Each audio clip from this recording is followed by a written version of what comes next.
दोस्तों, मैं फराज मलिक।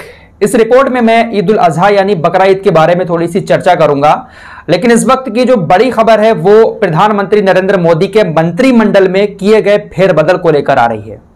अभी जो मौजूदा मंत्रिमंडल था मोदी सरकार का, उसके 12 मंत्रियों ने इस्तीफा दे दिया है।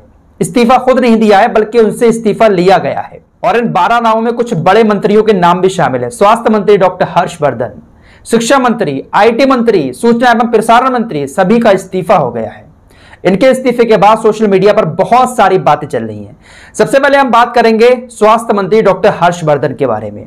इनके इस्तीफे से एक बात तो साबित हो गई कि सरकार पूरी तरीके से नाकाम रही है स्वास्थ्य के क्षेत्र में। कोरोना की दूसरी लहर में आप लोग देख चुके हैं कि हमारे देश की स्वास्थ्य सेवाएं किस तरीके से चरमरा गई थी। ऑक्सीजन नहीं थी, बेड्स नहीं थे, हॉस्पिटल की कमी थी, यानी पूरी तरीके से सरकार इस क्षेत्र में नाकाम रही। इसीलिए स्वास्थ्य मंत्री को हटा दिया, केंद्रीय स्वास्थ्य मंत्री डॉक्टर हर्षवर्धन को। ये वही हैं जो बाबा रामदेव की कोरोनिल को लॉन्च कर रहे थे। पूरा देश परेशान था और ये अपनी ही धुन में लगे हुए थे। इनके इस्तीफे के बाद मोदी जी की बहुत सारे लोग तारीफ कर रहे हैं कि मोदी जी ऐसे इंसान को अपने कैबिनेट में शामिल नहीं करते जो ठीक से काम नहीं करते हैं। लेकिन कांग्रेस ने एक बड़ा आरोप, बड़ा हमला किया है प्रधानमंत्री नरेंद्र मोदी के ऊपर। कहा है कि जब कोई अच्छा काम करते हैं नेता तो उसका क्रेडिट प्रधानमंत्री नरेंद्र मोदी खुद लेते हैं, लेकिन जब पूरी तरीके से कोरोना काल में सरकार नाकाम हो गई, स्वास्थ्य सेवाएं बिल्कुल बेकार हो गई, तो अपनी इस हार का, अपनी इस नाकामी का ठीकरा वो मंत्रियों के सर पर फोड़ रहे हैं। प्रधानमंत्री नरेंद्र मोदी स्वास्थ्य मंत्री डॉक्टर हर्षवर्धन को बाहर करके इस्तीफा लेकर यह दिखाना चाहते हैं कि भाई इसमें मेरी गलती नहीं थी। जो स्वास्थ्य सेवाएं बेकार हुई है इसमें गलती स्वास्थ्य मंत्री डॉक्टर हर्षवर्धन की थी, इसलिए हमने इनको मंत्रिमंडल से निकाल दिया। अपनी हार का ठीकरा वो मंत्रियों के सर पर फोड़ रहे हैं। दूसरे नंबर पर आते हैं शिक्षा मंत्री रमेश पोखरियाल। इनसे भी इस्तीफा ले लिया गया और ये केंद्रीय शिक्षा मंत्री हैं। तो इनके इस्तीफे से यह बात तो साफ नजर आती है कि शायद शिक्षा के क्षेत्र में भी सरकार ने अच्छा काम नहीं किया है, इसीलिए तो शिक्षा मंत्री का भी इस्तीफा ले लिया गया।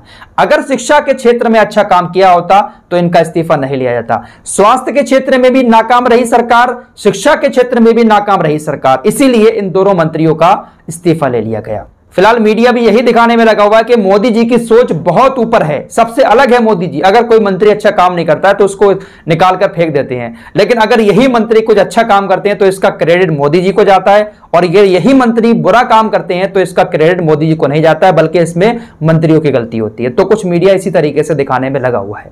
आइए अब बात करते हैं ईद उल अजहा के बारे में। बकरा ईद आने वाली है, तकरीबन 20 या 21 तारीख को भारत के अंदर बकरा ईद मनाई जाएगी। ऐसे में मुस्लिम समुदाय के लोग ईद पर कुर्बानी के लिए जानवर खरीदते हैं और हर साल कुछ ऐसी घटनाएं सामने आती हैं जहां पर अगर कोई मुसलमान कुर्बानी के लिए जानवर ले जा रहा होता है तो उसको पकड़कर या तो पुलिस पकड़ लेती है या फिर कोई पकड़कर उसके साथ बदतमीजी कर देता है। यह कहता है कि ये तस्करी कर रहा है।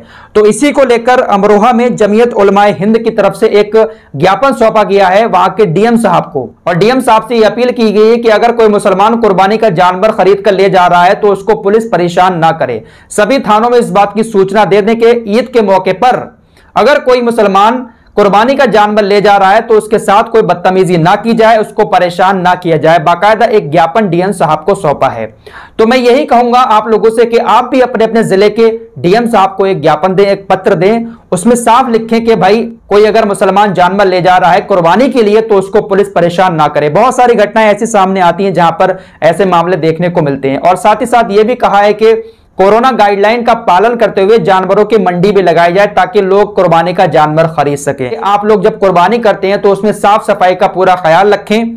हर साल ये अपील की जाती है सभी की तरफ से। मैं भी अपने चैनल के माध्यम से हर साल अपील करता हूं कि जब कुर्बानी की जाती है तो उसको बंद जगह पर कुर्बानी करें, और जो उसका खून वगैरह निकलता है, जो भी चीज निकलती है गंदगी, उसको आप खुले में बिल्कुल भी ना फेंकें। गड्ढा खोदकर उसको गाड़ दें, और जो खाल वगैरह होती है वो तो शायद कोई कसाई वगैरह ही ले जाता है। तो फिलहाल गंदगी बाहर ना फेंकें और जानवर के खून को भी नालियों में ना बहाएं, गड्ढा खोदकर वहीं पर गाड़ दें। बहुत सारी जगह पर देखा है मैंने, लोग ऐसे ही नालियों में बहा देते हैं। बहुत सारी जगह, शहरों में ज्यादातर ऐसा होता है। तो फिलहाल इन चीजों का खास ख्याल रखें। फिलहाल इस रिपोर्ट में इतना ही, मिलते हैं एक और नई वीडियो के साथ, तब तक के लिए अपना ख्याल रखें।